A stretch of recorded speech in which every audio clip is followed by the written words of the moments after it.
Introduction. It starts with something small: a glance across a crowded room, a text that makes your heart race, a laugh that feels like it belongs to you, and suddenly you're hooked. You think about them constantly. You replay conversations like they're films you can't stop watching. You scroll, you wait, you long, and in the process, you start to feel a little insane. This isn't just falling hard. Psychologists have a name for it: limerence, a state of obsession, of intrusive thoughts, of longing that borders on compulsion. It's Romeo under Juliet's balcony, Gatsby staring across the water at a green light. It's the way fandoms fixate on celebrities they'll never meet, convinced they'll understand them more deeply than anyone else. And it's us, ordinary people, caught in a rush of chemicals and fantasies that feel like heaven and hell.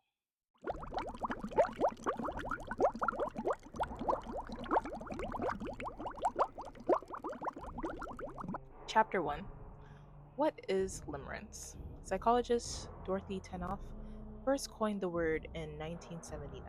She noticed that infatuation wasn't just attraction, it was obsession. People in limerence weren't just interested in someone, they were consumed by them.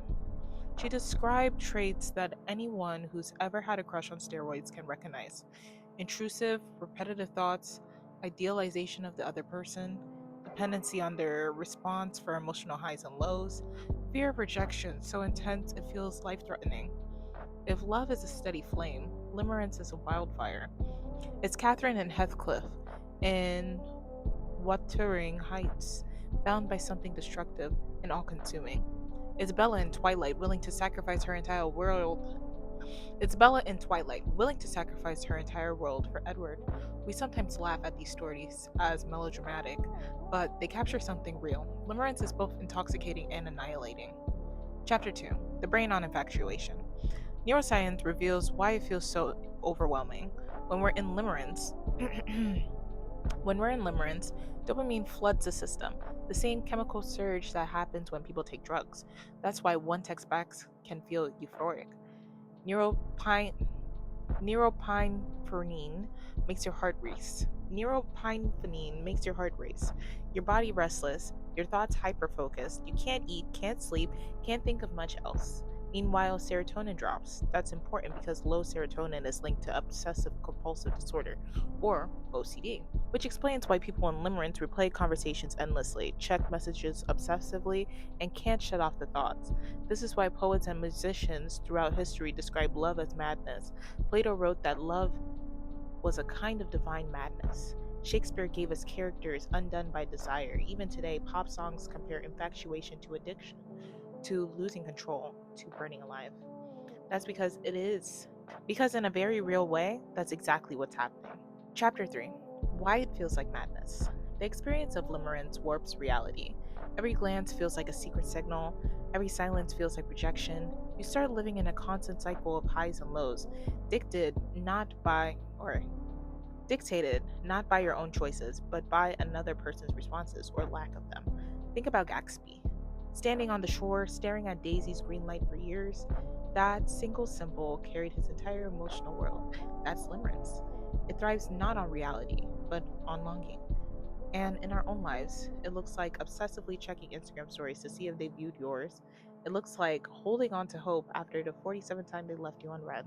It looks like rearranging your life around their attention, even if they barely notice you. It's not love, it's closer to captivity. Chapter 4: Limerence versus Love.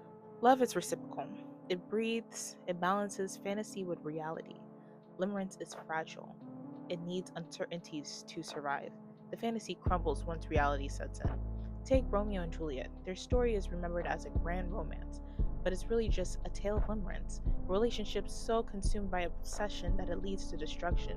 Compare that to long term, steady partnerships where flaws are accepted, compromises are made, and love is tested over decades. Philosophically, limerence echoes Plato's concept of eros, desire for what we lack. It isn't about the beloved themselves, but what they represent to us. Love says, I see you clearly, flaws and all. Limerence says, I see you as perfect because I need you to be. Chapter 5: The Allure of Limerence. If it's so destructive, why do we crave it? Because limerence feels alive. It's chaos disguised as romance. It gives us a story to tell ourselves in a world of routines. It makes life feel cinematic. Artists have long glorified obsession. Dante's devotion to Beatrice, who he barely knew, the countless torch songs written for unrequited loves, modern TV shows that turn obsession into binge worthy drama. And honestly, we buy into it because deep down, limerence makes us feel significant. When someone becomes your entire world, life suddenly feels meaningful. Even if it's painful, it's something. Chapter 6: The Dangers and Lessons. But limerence has a dark side. It could trap people in toxic cycles, staying with partners who hurt them because the highs are addictive. It could keep someone pining for years over a crush who barely knows they exist.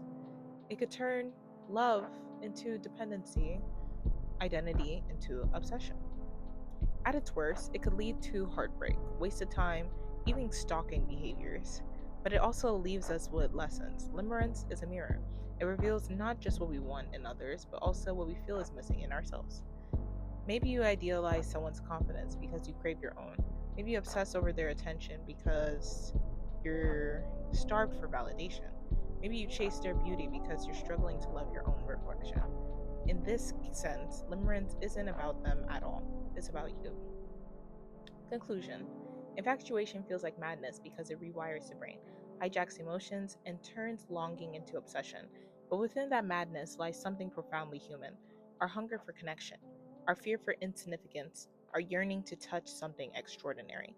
Limerence is fragile, dangerous, intoxicating, but it's also proof of how deeply we could feel. It is both of our weaknesses and our wonder. So maybe the real question isn't whether limerence is love or madness. Maybe the question is, what does your obsession reveal about you? And I'll leave you with this. Have you ever been lost in limerence?